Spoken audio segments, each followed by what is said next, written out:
Micah 1. This is the Lord's message that came to Micah of Moresheth during the time of Jotham, Ahaz, and Hezekiah, kings of Judah, which he saw concerning Samaria and Jerusalem. Listen, all you nations, pay attention, all inhabitants of earth. The sovereign Lord will act as a witness against you. The Lord will accuse you from his majestic palace. Look, the Lord is coming out of his dwelling place. He will descend and march on the earth's mountaintops. The mountains will crumble beneath him, and the valleys will split apart like wax before a fire, like water dumped down a steep slope. All of this is because of Jacob's rebellion and the sins of the nation of Israel. And just what is Jacob's rebellion? Isn't it Samaria's doing? And what is Judah's sin? Isn't it Jerusalem's doings? I will turn Samaria into a heap of ruins, and an open field into a place of planting vineyards. I will dump the rubble of her walls down into the valleys and lay bare her foundations. All her carved idols will be smashed to pieces. All her metal cult statues will be destroyed by fire. I will make a waste heap of all her images.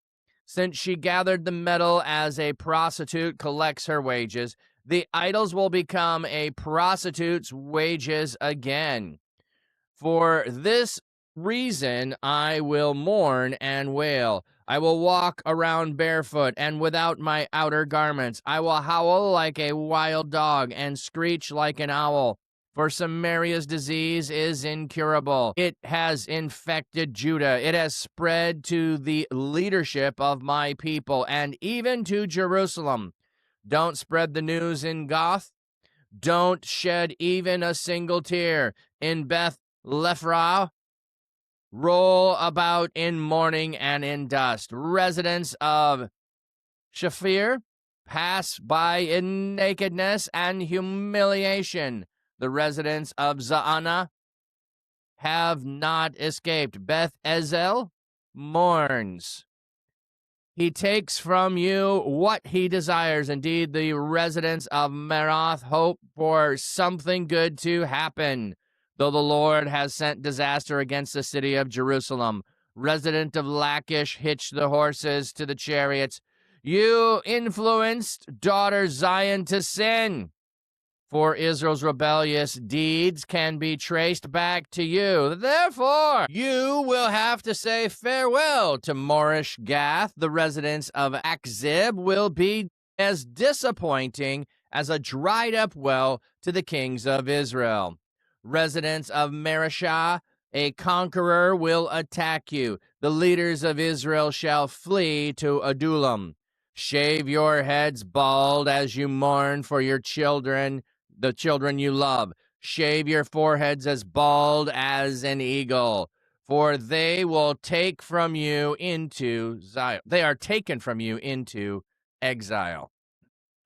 So Micah's message here is during the time of Jotham, Ahaz, Hezekiah, kings of Judah, which he saw concerning Samaria and Jerusalem. So Micah has things to say about against both the northern and the southern kingdom, and it's over a period of time. So one chapter might be during one time, another might be during another time. We'll see if we get any markers along the way that tell us, hey, we're now in this time frame.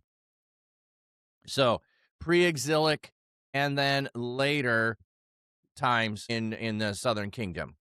So listen, all you nations. Why the cry to all the nation?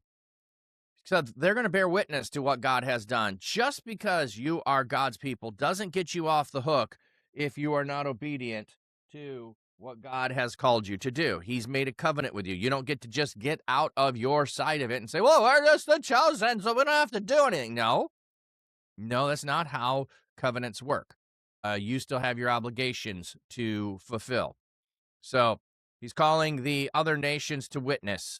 So pay attention, all you inhabitants of the earth. The sovereign Lord will act as witnesses against you. The Lord will accuse you from his majestic palace. Look, the Lord is coming out of his dwelling place. So he's in his majestic palace. He's coming out of his dwelling place. He's now on the mountaintops. The mountaintops are now crushing and crumbling beneath him. The weight of his actions are coming out. And the valleys are split apart like wax before a fire, like water down a steep slope. Like destruction is overflowing as God comes out to bring judgment. That's the imagery here. All of this is because of Jacob's rebellion. Jacob is an alternative name for Israel, so we're talking about the northern kingdom and the sins of the nation of Israel. And what is Jacob's rebellion? Isn't it Samaria's doing? Isn't it Judah's sin? Isn't it Jerusalem's doing? Okay, look at how the progression here. So Samaria is the capital city, and the answer is yes, it is. And then, oh, wait, isn't it? Oh, the Masoretic text reads, where are Judah's high places? Whereas the LXX, Syriac, and Targum read, what is Judah's sin? Well, the sin would be the high places, the idols. So could see it going in that direction. So we have the northern kingdom, the center of it, Samaria, the spreading to the southern kingdom, to Jerusalem, the center. So we have the Jacob's rebellion, Judah's sin, paralleled there, Samaria's doing, Jerusalem's doing. So like one, like the other, copying what is going on. So I will turn Samaria into a heap of ruins in an open field in the place for the planting vineyards. I will dump the rubble of her walls down into the valley and lay bare her foundation. So this sounds like a reversal of what happened when they conquered the land. So as you went and conquered the land, this is what you did to the people who are there. It is now going to happen to you. Why did it happen to the people who you conquered? Because they were following false gods. They were not in alignment with the true God. And so you, because you have done what they did, what you did to them is what will happen to you. All her carved idols will be smashed to pieces. All her cult statues will be destroyed by fire. I will make a waste heap of all her images. Since she gathered the metal as a prostitute collects her wages, the idols will become prostitutes' wages again. For the wages of a prostitute she gathered, and to a prostitute's wages they will return. Okay. So in other words, they're going to return back to the people that you got them from in some ways. There might be more there in that, but it's poetic nature as well. So you earned all your wages as a prostitute. Now you are going to be exploited in that way. For this reason, I will mourn and wail. So I'm going to see the prophet is probably the speaker. That's what I was thinking. So we have shifted now from the declaration to the people to the prophet speaking on his behalf. I will walk around barefoot and without my outer garment. I will howl like a wild dog and I will screech like an owl. I'm going to physically demonstrate all of the suffering that you are going to endure. Walking around barefoot, you do not have provisions for you. Walking around without your outer garment, you are going to be shamed. I will howl like a wild dog. I will screech like an owl. I don't have all of my needs taken care of. For Samaria's disease is incurable. It has affected Judah. It has spread to the leadership of my people and even to Jerusalem. Don't spread the news in Gath. Don't spread even a single tear. For Beth Lopharah roll about in mourning in dust. Okay, so 10. What is Beth Lopharah? I feel like there might be something in the name there. House of, Beth or Bait is house. Apharah is house belonging to Apharah. House to dust. Yes, house of dust. House of dust. So this isn't because your house is dirty. We just had, in Beth Lopharah, roll around in mourning in the dust. So in the house of dust, roll around in mourning in the dust. They did actually tell me here. Usually they don't. So they did tell me here. The residents of Shepher, are they going to tell me this one? Shepher means pleasant. Pass by in nakedness and humiliation. So we're going to go past pleasant, but you're going to be naked and humiliated. The residents of Za'anan have not escaped. The place name Za'anan sounds like go out.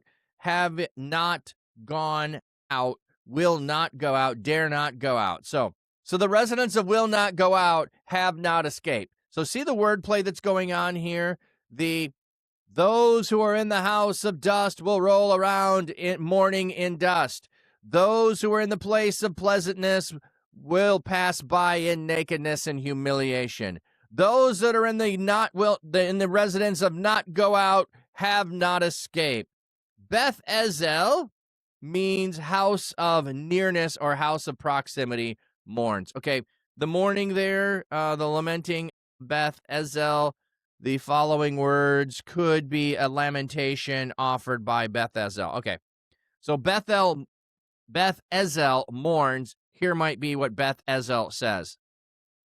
Yeah, the Bible is fun when you know the meaning of words. I know. This is literally why I take the time to do it. It's because there's this hidden stuff that, like, if you knew the meaning of things, we can do that with modern things as well, with certain people, and I can make a reference to gambling and throw the name Pete Rose in there and make some connotations around that, and people are going to know what you're talking about, So they can do that with a name meaning as well. Like, we might need to associate it with something somebody did more than name meanings, but it's the same kind of play on things. Okay, indeed, the residents of Merath hope for something good to happen. So Merath sounds like Mara, which is bitter. The residents of bitter hope for something good to happen. Though the Lord has sent disaster against the city of Jerusalem. The residents of Lachish. Lachish sounds like the word for team of horses. The residents of Lachish hitch their horses to chariots. You influence daughter Zion to sin, and for Israel's rebellious deeds can be traced back to you. So, Samaria, Israel, you're the one who is sinning. You have done this so much, you are now influencing your sister to Christopher. Welcome in. What were the real measurements when it came to how tall Nephilim were back in Jesus' time? I see two mentionings in the Bible of at least, so which one is accurate? Well, what we have is two different things, like two different texts mentioning different heights, and we don't know exactly. But the point necessarily is not the height. The point is in their connection to the spiritual realm, to the demonic forces. It's more about that than height. In fact, if you go look outside the Bible as well, in ancient times, when they're talking about giants and they're talking about these words, it's about them, like the ancient warriors renowned of old. Yes, the Greeks used the word gigantic, but it didn't necessarily actually mean height. That wasn't the thing. And Og on his bed is one of the places you can go and see the dimensions of the bed. The assumption there is not that Og is actually that tall. By saying the dimensions of Og's bed, you now know he's associated with the Nephilim, the Rephaim, with a process by which they believe people were, I'm trying to think, 1/3, I can't remember if it's, 1/3 divine kind of a thing, a 1/3 spiritual being. So, Goliath is a giant as well. Yes, Goliath is, and we have two different measurements for measuring Goliath. And again, the actual height is not fully the thing in mind there. It's more around that they are associated with and connected with the forces of evil that have rebelled against God, and they are the descendants of them. So, but you'd have to go look at the textual variants on that. We have variants. We also, like when it measures cubit, are you doing the Egyptian cubit? Which cubit are you using? So it's a variable there. All right, let's get back to, we had Goth mentioned there, so that did make some sense to go down that rabbit trail. Therefore, you will have to say farewell to Moresh Goth. The residents of Akzib will be as disappointed as the king. So what do we have? Akzib. What do we have there?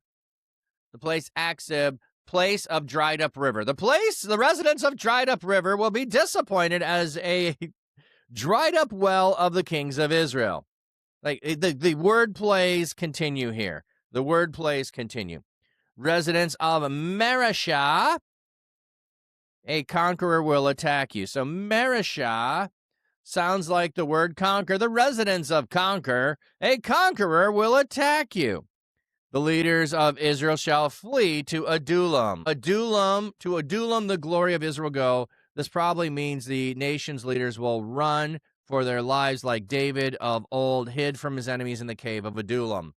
He who has glory in Israel will come to Adullum. Okay, so there's more of here's a place that is where David had to flee. You're going to have to flee. And now we have shaving your heads bald. As you mourn for the children you love, shave your foreheads as bald as an eagle, for they are taken from you into exile. So the children are taken. Sons of your delight, make wide your baldness. Okay, so make wide your baldness might not be your forehead, but actually your sides as well. So not just the top of your head bald, but a bald is lacking. Bald also can be a place for disgrace. This also, instead of eagle, could be translated vulture or buzzard, perhaps the griffin vulture or eagle. So bald as an eagle makes sense if you're in the United States. Maybe not as much if you are in another country. You were wondering if it was eagle. Yeah, well, the thing is the animal sometimes is not 100% clear when it has a reference to things. Just the same way that we translate one Hebrew word as a dove might actually be better translated as pigeon. It might actually be translated as pigeon, but no Bible is going to go back and change it to be pigeon with the history of the dove of peace and the imagery of peace that we have associated with doves. So when, Noah sends out the dove, he might have been sending out a pigeon. And like that's just not a great, glorious idea in our minds. We're not going to change the English, even if it might be more accurate to the actual animal. We're not going to go that way. Nobody wants to have Noah sending out a pigeon or the Holy Spirit descending like a pigeon. That's in Greek, so I don't know if it's the same bird there. But just, I know in the Old Testament, it might more likely be pigeon than actually a dove. And yeah, we're just not going to do it. So we also want to maybe more glorify some of the images, and we use eagle here because it's bald. It makes sense to, like I said, Americans are going to think about a bald eagle when reading it.